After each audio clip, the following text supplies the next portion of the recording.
You've seen those YouTube videos, right, where this beautiful seamstress sits in a sewing room and is perusing gorgeous fabric swatches, looking at inspirational images on a beautiful board, sketching out this amazing design from that, and then waves around some fabric and then poof, seemingly it just appears into a garment. And I bet it makes you think, but how do I do that? Today, I'm going to take you through the 7 phases or the 7 steps process that you go through, starting right back at design, initial idea, and all of the stages through to end garment. So you can start sewing and designing and sewing garments that you really, really love and that you actually want to wear. Okay, I am so excited about today's topic because it is a really big one. We've been on some rolls and I've got some lovely things to show you, and it's just like, how do you get those ideas that you've got that you want to sew and actually make them into garments that you can wear? We've made a few videos recently, a couple of topics that we've been talking about, and I want to further this because I know I started sewing because I wanted to sew the clothes that I really wanted to wear that I couldn't find, right? Be it design or fit. And I know that's probably why you started sewing too. If it is, welcome to the channel. My name is Evelyn Wood, and that is what we do here on this channel and specialize in that, is taking time to really design and sew things that we really, really love. So if you haven't already, do have a look below, hit the subscribe button because it really helps me out, lets YouTube know you want to see more of this content. Okay, so let's get into it. So I know you have the ideas of what you want, right? You're not short of ideas on what you want to sew and create, but it's how do you get that into then a pattern and then having it be an actual garment at the end, right? I mean, as we said, you see all these YouTubers seemingly just like wave fabric around and it just happens, right? You might remember even your mom or your grandma being a fantastic seamstress and they were able to sew just anything they could think of, right? That is what I love to teach the most, and that's what I specialize in. And that's kind of the process of like design. But let's talk it through. Step by step by step, the phases that you go through. So you can start planning and organizing your work. So the first phase is, of course, this one, inspiration. This is where you gather all of your ideas. You've got to put them into one place so that you can pull out the things that you really, really love. The best way to do this is to create a mood board. This is where you'll gather all of your design inspirations, the color themes, the aesthetics, the details you want to include, the textures, everything that gives you the mood, the feel, you know what I mean, of what you want to create. And it could be for a single project. It could be for a collection. It could be for your whole wardrobe and whole aesthetic and style. You can create this. So gathering your inspiration, putting it into one place so you know what it is that you like. From here, we need to sketch it out. Literally sketch your ideas into a design on paper. Now, I know you're thinking, I'm not an illustrator. I'm terrible at drawing. And if you don't put it on the internet, no one else is going to see it except you. So it is really important. There's all kinds of templates and things like that you can use to make this process easier. And just tracing off a template underneath was really helpful. I mean, I still do it too. I use my own templates and trace that on top. But it's really important to sketch it out. So you can put those ideas onto paper is super important. Then it is also listing it out from here. Maybe you can't draw the design details, and that's okay because you can literally list the details. Putting in patch pockets, piping over here, side seam, inseam, side pockets here, and pointing little arrows to them, right? List out the design as well. Because now we can start planning it out. And this is where you will list out and plan your project because you have your design, you know what you're going to do. Now we need a plan. So plan the customizations that you need to make. Maybe you have a base pattern that you've got and you want to change up the design a little bit. Change the lengths, add some piping, do different pockets, maybe add a little contrast band. Right. So planning out the steps that you need to do to, one, customize the pattern and also the sewing. Have a plan.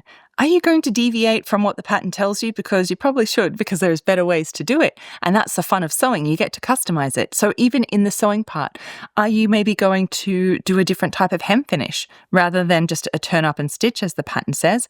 Maybe you're going to do a double turn. So you've got hidden, no raw edges or overlocking or anything visible. Maybe a hand sewn hem. What seam finishes are you going to do?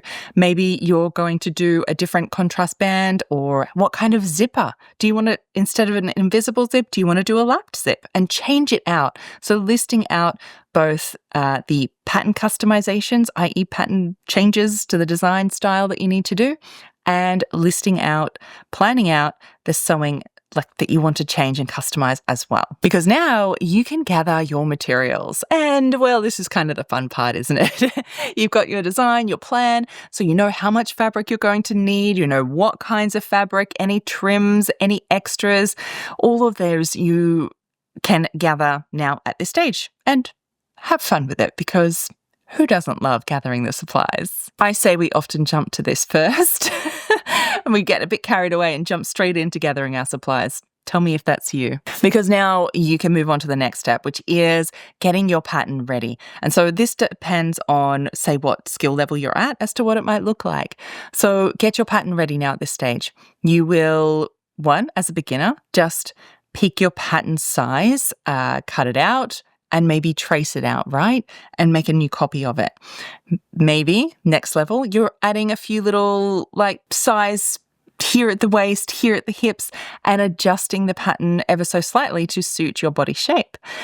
Maybe you're even taking it to the next level, and as we talked about, doing some pattern customizations, as in changing the lengths, maybe doing a little bit different sleeve, adding some gathers, doing a different pocket, and maybe adding some different, mushing two patterns together in some ways, often called Franken patterning on the internet here, though it's just pattern making, and it's something that you should be doing. Remember, we've talked about this. The patterns are meant to be changed and customized and altered to suit you, what you want. So make sure your pattern is ready, that you've checked it, you match things up, making sure that everything is perfect with your pattern. And then you will want to test. So test a few things. You can test by doing a toile, a mock-up, the muslin, and do the whole fit and everything. But maybe you're not at that level yet. You still test. You could do an entire garment as a test, right? The wearable toile, the wearable mock-up, right? You even then should test your individual sewing skills or techniques that you're going to use, right? So test your stitches on the fabric that you're going to use. Test the seam finish on the fabric. Do you want to do this one versus that one? Test out the iron and is it too hot? Are you going to burn it? Do you need a pressing cloth, right? Simple things like that make all the difference in just testing it all, making sure it works perfectly. Maybe you want to test say, for example, which lace that you want to use on your particular band and the band width, right? This is a real life example right here. I've got 3 different laces all pinned because I'm testing it out to see. I'm also testing the band width to make sure it works with the project that I'm making. So test it all, because now we're ready to move on to sewing. And my gosh, you're thinking, how many steps are there before we get to sewing, right? I've talked about this before, that sewing is really 70% preparation and about 30% sewing.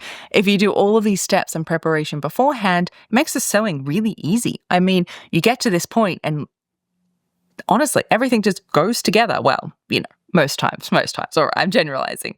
But generally, it's really easy at this point for the sewing part because of all the steps you did, right? You've tested all your stitches and already you've tested the seam finishes. You know what works on your machine. It's not eating the fabric and it drapes beautifully and it's all finished really nicely because you tested it and then you planned out all of the seam finishes that you wanted to do, right? You made that list and you planned it. It works because you tested your pattern and you made pattern alterations and checked that, say, a band that you traced off is actually the same width this side than this side, right? Like you checked your pattern and you know that each side seam is actually going to fit the other side seam, right?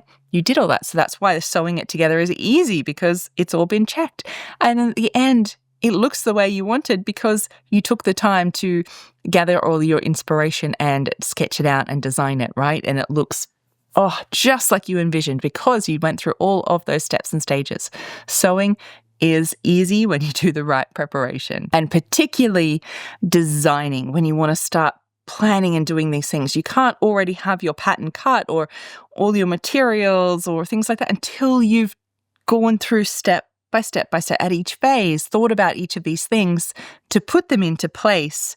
That way, it's really easy down here, and you end up with that amazing garment that I know you're going to be twirling around in and saying, thank you, I made it myself, and be really proud to wear, because that is what we want. That's, I think, what all of us sewists want, right? If you like this robe that I've been showing you along here, I have the ultimate workshop on how to design, plan, and sew this robe. It's inside Vintage Sewing School, where you can get access straight away. It's not about vintage clothes, it's about vintage sewing techniques. Just sewing like your mum or grandma said, just as we talked about, right? Being able to sew anything you can think of. That's what I do at Vintage Sewing School. I'm going to leave some links down below because I'd love to help you on your sewing journey. Tell me, are you surprised by all the phases? Which ones are missing from your sewing routine? I would love to hear in the comments down below. And until next time, my sewing friends, happy sewing. Bye.